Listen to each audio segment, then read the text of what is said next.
Chapter 33. Day 5, 0900. Maria opened her eyes and blinked. She looked around her, saw the sun in the sky, and heard the birds chirping. Everything was back to normal. She had returned to Happy Island. "Oh, my head," Gino groaned as he clamped his hands over his temples. "Who would have thought a hangover would carry from the real world to the digital?" "Please, relax," Floof declared as he walked over to Gino. He placed his hands on the man, and suddenly Gino felt his hangover fade away. "Thank you, Floof," Gino said, sounding relieved. "Cleanse saves the day again. So weird and original that such an ability would take care of hangovers." "I know," Floof said with a grin. "One can only wonder where the Bloodgames developers came up with such an idea." "Sun's out, guns out, boys and girls!" Everybody groaned at the sound of DJ's voice. "Welcome back to consciousness. We had a little trouble converting you guys from the real world back to the Bloodgames. It seems a few players tried to run away from the party and we had to hunt them down. Worry not, however, for we found them and everybody's back. Unfortunately, a day has passed in Bloodgames time, so I need you all to get out there and give it your best. I look forward to seeing some serious slaughter to make up for the lost time." "A whole day?" Maria asked and looked around at everybody. They could only shrug at the news, and Maria pushed herself up off the ground and looked at the three men that remained in her party. Floof, Gino, and Steven all looked exhausted and beaten. They were covered in bruises and their bodies were filthy. Maria remembered searching the Calamitous Rexus for Cameron's remains. There wasn't anything left of him, only his crystal and a lootable box of his belongings. She remembered having picked up his crystal along with Bernard's, and she even found Andreas's as well. None of them were looking forward to what had previously been a 12-hour trek from their position to the Resurrection Sphere.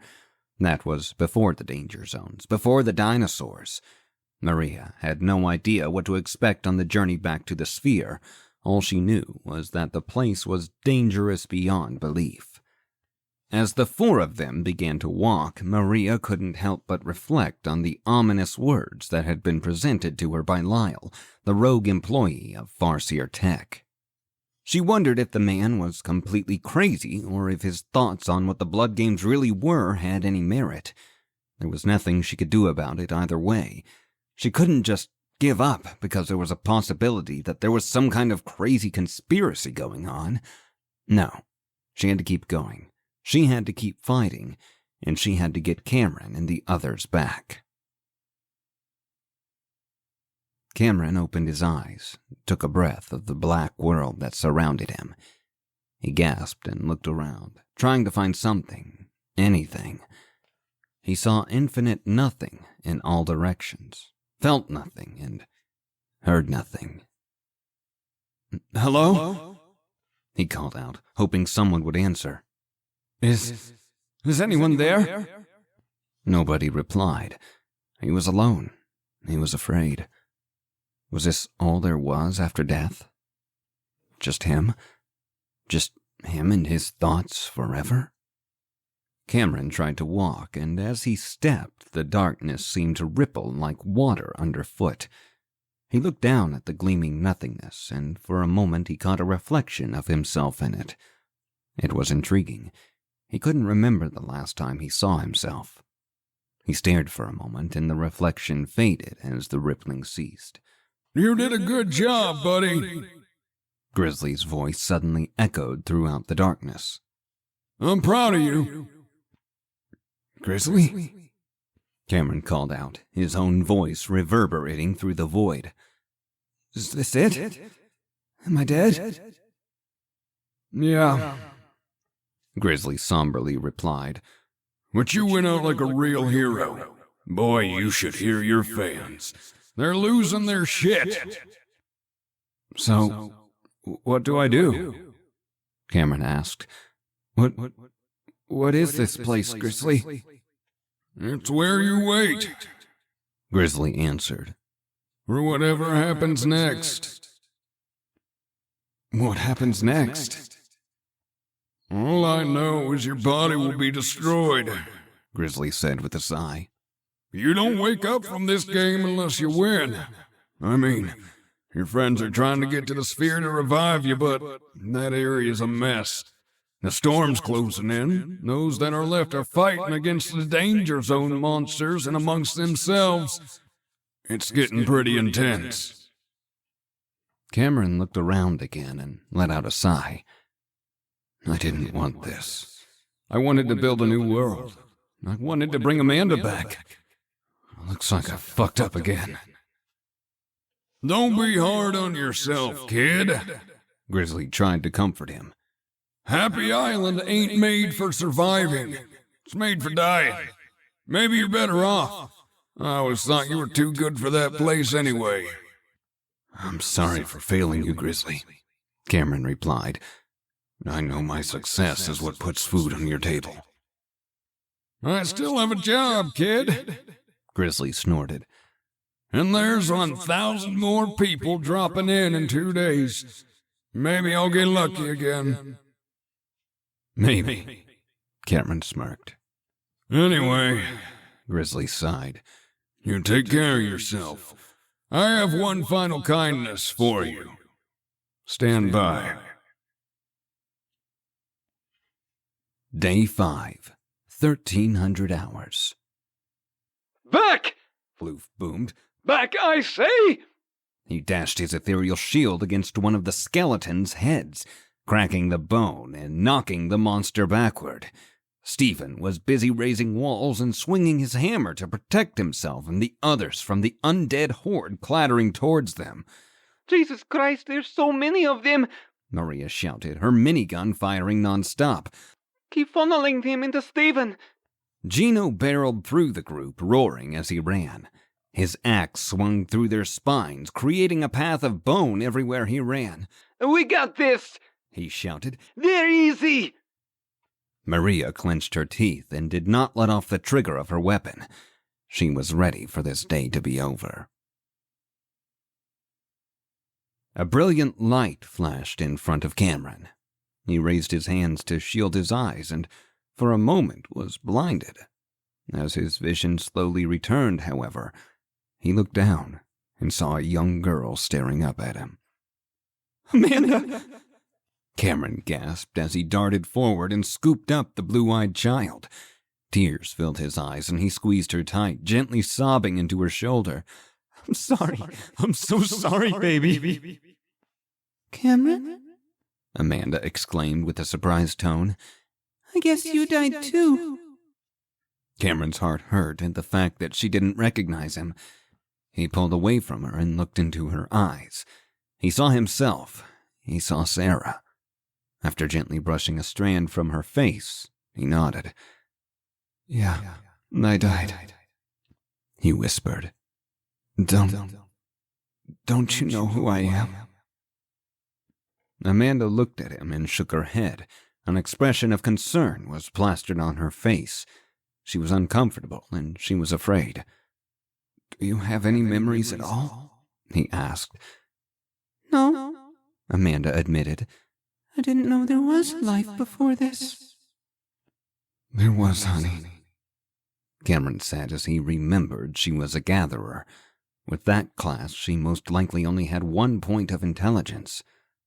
Do you have any stat nuts? Cameron asked. Any at all? Yes, Amanda said. I have 6. Take 4 of them. Assign them to intelligence, Cameron told her. Then wait. Amanda stared at Cameron curiously for a moment and then finally nodded. She opened her inventory and popped 4 stat nuts into her mouth. Good baby, Cameron said as he hugged his daughter once again. Now, let's just give it a little time. Day 5, 2,000 hours. There it is! Gino panted as he pointed toward the giant metal sphere 1/2 mile ahead of them. We've made it! Finally.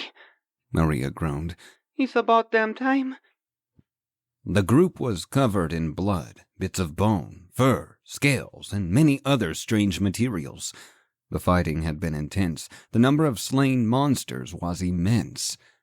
But they were finally nearly to their destination. Let's get this over with, Stephen declared as he stepped past the others. The sooner we bring back Cameron, the sooner we can rest, right? Indeed, Floof declared. For the first time I can confidently say that I agree with this villain of a man. Yeah, fuck you too, Floofer. Stephen flipped his fellow builder off, and Floof simply nodded his head. Enough, Maria said with a sigh. Look at that. Oh, that down there. The group had already seen it, but they cast their eyes downward into the gorge below. A legion of various hideous monsters fought against the players. Walls were shooting up all over, flashes of magic, muzzle flares, and the general sounds of shouting and dying filled their ears. I don't suppose there's a way around, is there? Floof asked with a hint of hope in his voice. Nope, Maria replied confidently as she raised her minigun. She stepped forward in her exosuit, and the others groaned as they reluctantly followed. I sure am glad I met you guys. Stephen sarcastically spat as he followed. You truly are a barrel of fun. Amanda opened her eyes and immediately began to cry. Cameron gently petted the hair on her head and leaned in, shushing the girl. What did you see? He quickly asked. Amanda sat up and looked around, confused by everything she was seeing and feeling. Finally, she turned her head toward Cameron, her face wrinkling up. Daddy! Her voice cracked as she looked at him.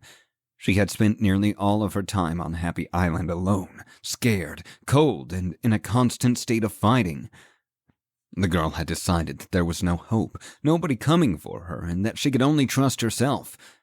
Everything faded, however, as she looked up into the eyes of her father. Oh, baby! Cameron sobbed as he pulled his daughter in. He held her closely, and Amanda desperately grabbed hold of his clothes, clenching them tight so that he would never let go of her again. Daddy! Amanda wept bitterly, with her face buried into her father's chest. Don't let me go! Don't let me go! It's okay, baby, Cameron assured her. Everything is okay. I'm here. I'm here. Oh, I'm so sorry, Amanda. Daddy will never leave you again. Her desperation was unlike anything she had ever shown before. The solitude and carnage she had endured and inflicted in the Bloodgames had made her feel like all people were bad, like there was nobody worth saving or trusting. She clung to her father tightly, crying and pleading with him to never leave her. For what seemed like hours, the two sat and held each other tight. Even if these were his final moments of life, Cameron couldn't have wished for anything else. The embrace of his daughter was worth the life of pain he had endured.